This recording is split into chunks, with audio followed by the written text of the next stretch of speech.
A Dirty Shame, a J.J. Graves mystery, Volume 2. Written by Liliana Hart. Narrated by Laura Faye Smith.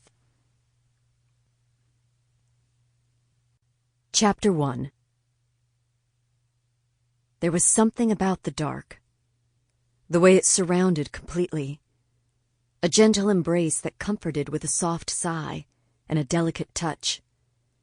The way it could intimidate and threaten, so the blackness was almost debilitating. The dark wielded power. But to me, the darkness was a place to hide. A place to bury my face when it was covered with tears, and a place to huddle protectively when the nightmares came lurking. And they always lurked. The darkness was a place to escape, when life invariably turned to shit.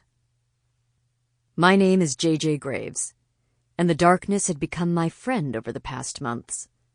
So it seemed fitting that I wait until the blackest time of the night to slink my way back home, to the place that had left a bitter taste in my mouth and sweat coating the palms of my hands, to sneak back into the town that had raised me and gossiped about me with equal fervor.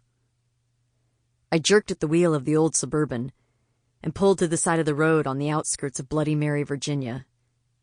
I lowered my head to the steering wheel and took a few desperate breaths that did nothing to relieve the tightness in my chest.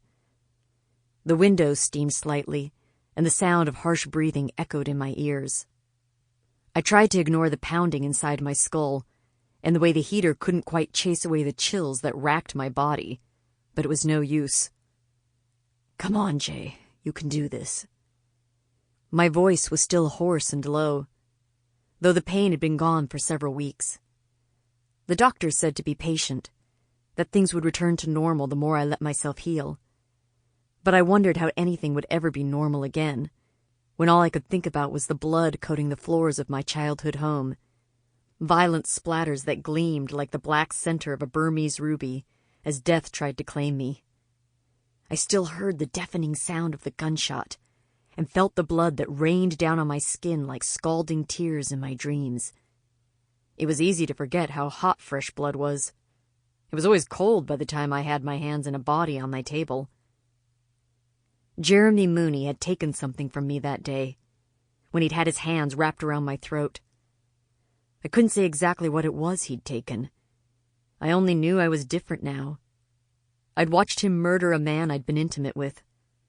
A man I'd told myself I could love if I only allowed it. Guilt and self-loathing ate at me because I hadn't known if I could really be in love. Sample complete. Ready to continue?